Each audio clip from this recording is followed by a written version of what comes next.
What's going on, everybody? JDez09, and we talking about that Starcraft Broodwar once again with another FastMap gameplay.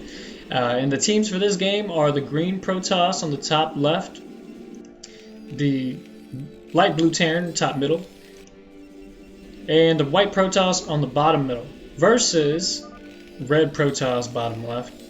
Sorry, red Terran bottom left, brown Protoss on the bottom right, and red Terran on the top right. Okay, now little fun fact here is, since I'm playing, this is me actually as the green Protoss here, and the actual tribe of Protoss that the green is the Acolyte tribe, which is under the Templar caste of the Protoss Society.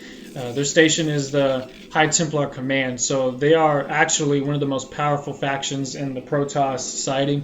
And the description reads, the Acolyte represent the strongest fighting force within Protoss Society. The Acolyte dominated the other tribes for hundreds of years during the Aeon of Strife, but quickly saw that Khas's vision of unity heralded a bold new age for their race. Entrusted with protecting the homeworld of Ire, the Acolyte have stalwartly upheld their charge for generations, led by the powerful High Templar. The Acolyte command the might of all Protoss Templar at war. Although extremely loyal, the Acolyte have recently argued with the Judicator superiors that humanity should be saved from the Zerg threat, not arbitrarily destroyed because of it. And so that's the lore behind the green Protoss, and I could actually take the time to go and explain all these other ones, but just for the sake of stretching that kind of information out, I'll kind of slowly do that as time goes on. I just thought that was really interesting because I recently found a PDF file of the old school StarCraft guidebook, and I read everything in the book, and it was just really cool to read all that stuff that I kind of overlooked when I was younger when this game first came out. So we see a cannon rush going on right here. White Protoss is being attacked by brown Protoss with this utter derpy cannon rush, but it looks like he knows about it and actually is responding very well with these 4 gateways here, not looking at gas at all. He's just focusing on getting these zealots out here to clean up this mess.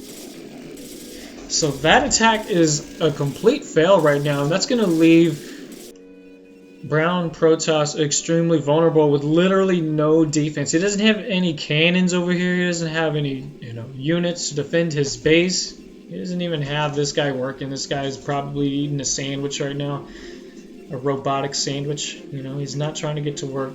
So he's looking like a very vulnerable Protoss. He even tries to throw down another one, and this kind of goes to show just how derpy these matches are in this FastMap, battle that we're casting here. I love playing these kind of matches because I'm coming back into the game, and I'm a bit of a noob myself once again after not playing for so long, and I'm going for the most unconventional build possible, as you can tell by the title of this video. Going straight into technology and walling up. Why? Because I'm derping with the scouts, man. We see the first Stargate coming up, and luckily I didn't get attacked on this video, but normally what I would do is I would probably start off with the 4 gate just so that I could have some ground units while working towards my my scout build. And you see light blue here in huge trouble, getting attacked by more than one enemy. Meanwhile, white Protoss getting his revenge on brown over here.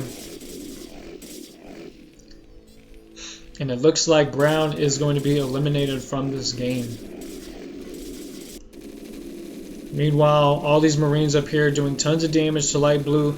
He is in huge trouble. He's probably going to have to lift off his command center pretty soon, from what I can recall, and it's not looking good for him. So right now, we basically have evened the playing field. Enemy team losing one of their allies for his mistake of attacking white with that cannon rush. Now he's paying the price. Meanwhile, blue just not completely ready for this attack here. He didn't have really any bunkers. He just had Marines sitting around, and I think he may have been able to hold off this attack at least a little bit better if he had some bunkers. But also the fact that I walled in, there was just no way I was going to be able to help him out that soon. You see the first scout coming out with just a ton of hit points. Nobody really uses this unit.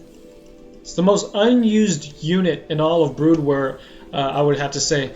And so that's why I'm using it. I'm using it because I just want to hit them with the most unexpected unit and try to win matches with that unit. Because one, I'm not in any serious arenas here with these fast maps, and two, I'm not really playing against the best players. You know, given that most of the people playing these games against us are all noobs like myself. So we're just having fun. Just a ton of Marines waiting there. There's just no way those zealots are going to get a surround on all of them to do the damage necessary to take them all out. So he's going to pull back for now. And as you see, light blue has become my new roommate. And I'm not going to charge him for rent because I'm a shitty teammate and I wasn't there to help protect him. So I'm letting him have free room and board for now.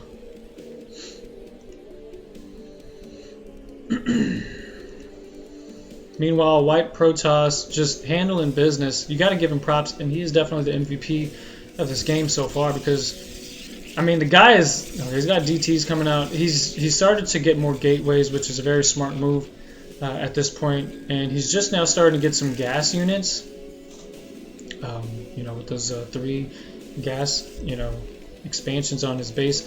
And over here, we're starting to see more gas being built, and I'm going to probably take out 4 on each side and let my ally here get at least 2 gases. I'm being a bit greedy, but I need them for these scouts because scouts are expensive. They're about half the price of a carrier, and they take a little more than half the time to build, and they're a lot more mobile than the carriers. But carriers are generally just a better unit overall, and there's a reason why scouts are not being used a lot. Now, we see Dark Templar here just going to town on these Marines. This one has 6 kills, this one has 3, this one getting a couple kills, and Red just not ready for that. You know, he's just now getting his factories. He has some guys signaling around, and I'm going to assume he's going to try to get to Starport soon or something like that. Try to get some science vessels to detect these units.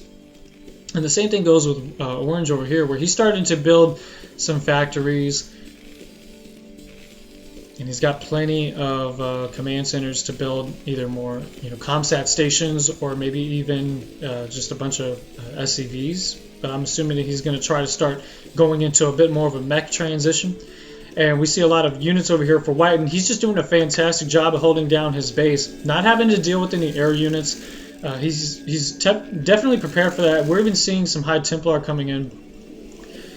And of course, with the leg enhancements from the Citadel of Dune, he's going to have those speed zealots, and they're just going to do tons and tons of damage on any of these bio units that are going to try to push up against him, with their main threat being siege tanks here, which can hit them at long range. Now the first squad of scouts is just about ready to go, and we see more coming in. And one thing about this build that I like is that you build a fleet beacon so that you can upgrade your scouts, but you're only a hop and a skip away from the arbiters. That's just one more building that's already unlocked once you go for the scout with the fleet beacon. So in the future, I might even just try to get arbiters out to help these guys, either stay cloaked or what have you. And I'm looking at the scout build, and I see its flaws, and I know that they are weak compared to ground units that are specialized in anti-air. So the scout has the benefit of mobility and speed over it's just overall effectiveness against ground units. And so what I'm looking at for a build like this, especially against Zerg, is that I might even use Corsairs with the scouts. Being that they're all mobile, get some observers in there for detection. But what I want to eventually have down pat is some kind of a weird build where I have scouts and Sayers. And the Sayers can just use Disrupted Web against units that are on the ground trying to attack, which would effectively lower the DPS and allow me to get in behind enemy lines and deal my damage. So we see those zealots pushing in, and that's just, it's not going to happen. So he's not going to use any more of his units over here.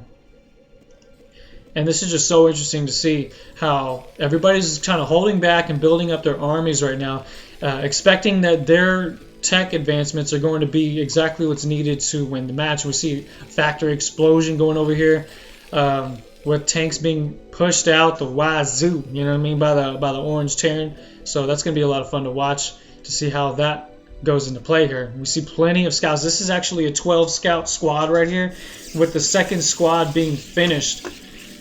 And this is 6 Stargates. So it takes 2 rounds to get that through, but I've even messed around with some of my other replays, which I might show, where I'll go as far as 12 Stargates with the 2 Nexus expansion early on, so I can get as many probes as possible on all the Vespene early on. And even with the dual cybernetics cores, these aren't just regular scouts. These scouts are looking at high upgrades for their shielding, their damage, and their armor, and still shitty against ground, of course, but when you have that many of them clumped together, you could just wipe a squad of Marines with them, or maybe even Hydralisk. But again, what comes into play, though, is the fact that they're not that good against ground units, and there are plenty of counters to this.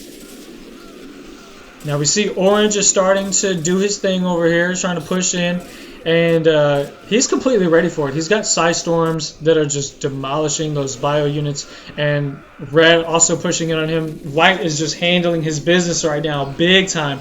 We see the EMP coming in, which effectively deletes all of their energy. Or shielding? It didn't hit all of them.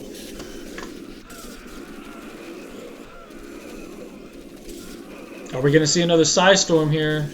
Yep, we got another Templar coming down here, and he drops one, and those Marines all just run straight into the storms.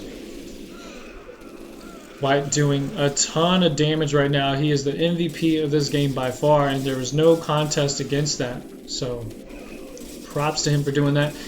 And just keep in mind, Zealots are extremely good against these mech units when you can get them in mass. Alright, so here we go. We got the scouts moving in right now, and they're not even going to focus on any kind of defense that might be set up right here. They're just going to go straight for the kill.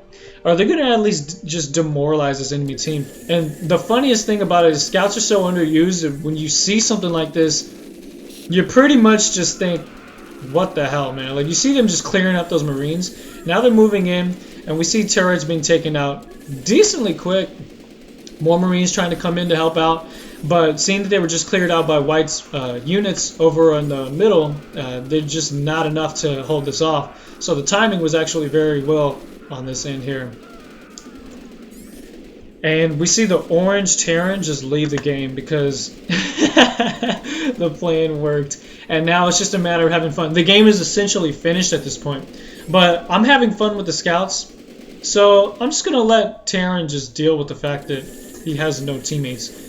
And maybe even just move into Orange's base just to clean it up. And the reason why I wanted to do that is because I just want to see what these guys can do. Like what it actually looks like to see their DPS against ground units and ground buildings. So now White is just completely dominant over the middle, and he's going to move into red and start cleaning that up like nothing.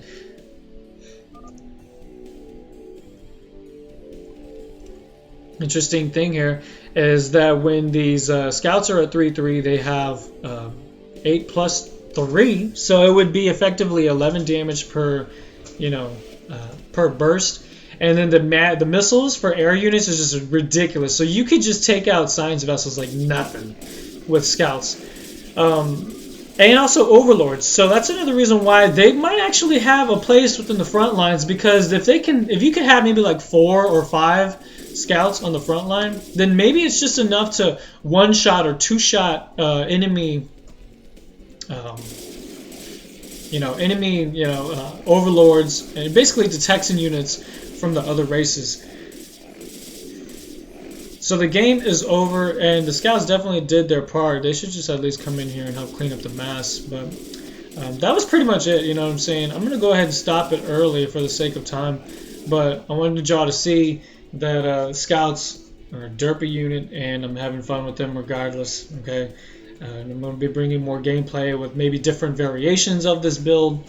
But that's pretty much all there is to it. I was lucky enough to not get attacked, but in the future I'll be ready for that if in case I do get attacked, and try to fit this in somehow into my build, because I think the scouts are definitely underappreciated and definitely underpowered, but with the right circumstances they could be used for some pretty interesting shit.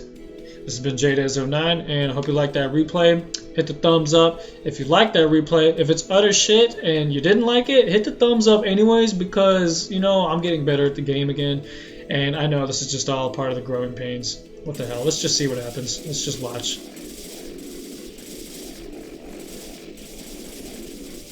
And you know, in these lower tier games, it's funny because, like, people are so stubborn, they just don't want to leave the game. Some people will even go as far as to ask for allies, you know, at the end, just for being the last person alive.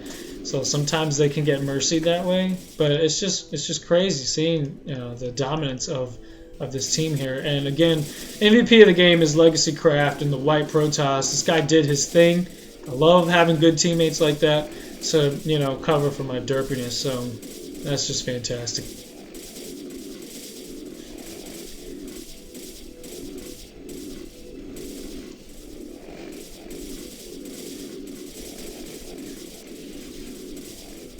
It's funny, like, why would he take this long to quit, you know? This is just all just smooth sailing from here on out. Oh yeah, this is what I wanted to see. I wanted to see what this looked like. Like, how fast did they take shit out?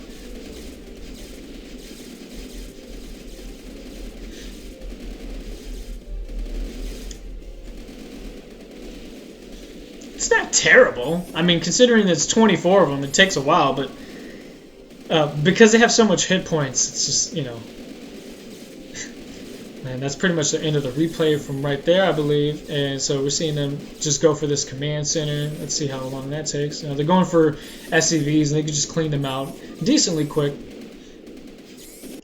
And that is all she wrote. Again, this has been JDes09, and I'll see y'all on the next video.